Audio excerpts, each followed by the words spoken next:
Merci, chers collègues. Donc, Valérie. Merci Madame la Présidente. Monsieur le Ministre, chers collègues, excusez-moi de prendre la parole en avance, mais je vais devoir être auditionnée à l'Assemblée nationale sur le contrôle de l'application de la loi du Sénat par l'Assemblée. Enfin, en tout cas, donner les informations sur le mode de faire du Sénat. Juste rien à redire à ce que Dominique Estrosi et notre collègue Annie Guillemot ont dit, complètement en phase et complètement d'accord effectivement sur leur analyse et leurs préconisations. Simplement préciser qu'effectivement sur 2 points, d'abord Action Logement et l'inquiétude effectivement concernant Action Logement sur la pérennisation effectivement de sa contribution. Est-ce que c'est une fois ou pas? C'est absolument essentiel de le savoir. C'est vrai que derrière cette affaire, il y a la question du plan d'investissement d'Action Logement, la possibilité pour elle d'engager effectivement les emprunts, les prêts nécessaires pour pouvoir mettre en musique cela. Des décrets sont nécessaires. Où en sont ces décrets? Il faut absolument accélérer cela parce qu'on ne peut pas leur demander d'atteindre des objectifs ambitieux et d'être au rendez-vous d'un certain nombre de productions et de ne pas donner le feu vert pour démarrer ses propres initiatives, ses propres opérations. Et là-dessus, Monsieur le Ministre, simplement, pourrait-on effectivement, de ce point de vue-là, faire en sorte que les choses puissent s'accélérer et se mettre, en tout cas, en ordre de marche? La deuxième chose, sur le revenu universel d'activité, là aussi, j'ai cru entendre de toutes parts que si l'APL se retrouvait effectivement englobée dans le revenu universel d'activité, la RLS, c'est une petite affaire à côté des conséquences que cela aurait sur le monde du logement social.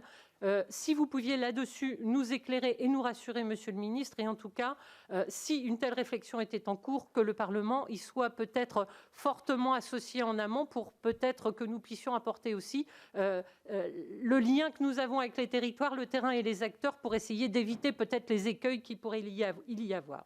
Et sur l'ANA, dont je suis effectivement une des administratrices, dire que ce qu'a dit Dominique est absolument essentiel. Vous l'avez dit, l'ANA est victime de son succès et de la réussite d'un certain nombre de ses projets.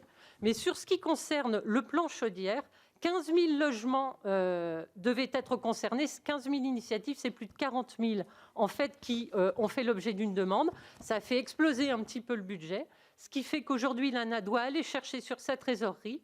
Or, la trésorerie, elle n'est pas inutile. La trésorerie, elle permet d'éviter les effets yo-yo sur tous les programmes type Habiter mieux, pour éviter qu'effectivement on passe par exemple de ménages modestes à très modestes, sur les ambitions qu'on a d'accompagnement des familles, d'avoir à se retirer sur des projets sur lesquels on s'est engagé auprès des gens sur le terrain parce qu'on n'a plus les moyens au bout du bout, et ces trésoreries sont importantes. Or, avec cet effet conjugué d'une explosion des demandes de dossiers, tant mieux et c'est bien.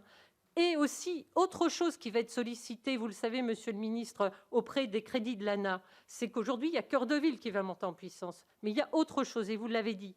Madame Gouraud va devoir travailler sur un plan centre-bourg. Ruralité, petite ruralité. On viendra chercher les financements ANA.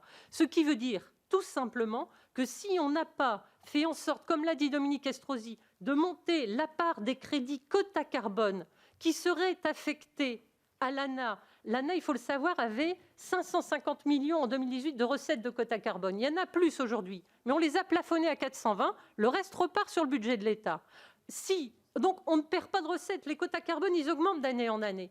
Donc, l'idée, c'est si on laissait à 500 millions les quotas carbone plafonnés à l'ANA, la ruralité pourrait voir son plan ruralité financée et les besoins en termes d'accompagnement de la rénovation thermique des logements, des plans chaudières et autres initiatives ne seraient pas en difficulté. C'est absolument essentiel. Il me semble, Monsieur le Ministre, que vous avez un rôle à jouer là aussi pour essayer de faire en sorte que ce quota y soit en tout cas replafonné à une hauteur qui ne mette pas en difficulté, sachant pour conclure que le CITE, vous le savez, il était le montant, l'enveloppe fiscale, elle était d'1,7 milliard en 2017, 1,5 milliard en 2018, 1,2 milliard en 2019, et que l'enveloppe CITE 2020, ce sera 800 millions partagés entre de l'exo-fiscal et 400 millions donnés par l'ANA.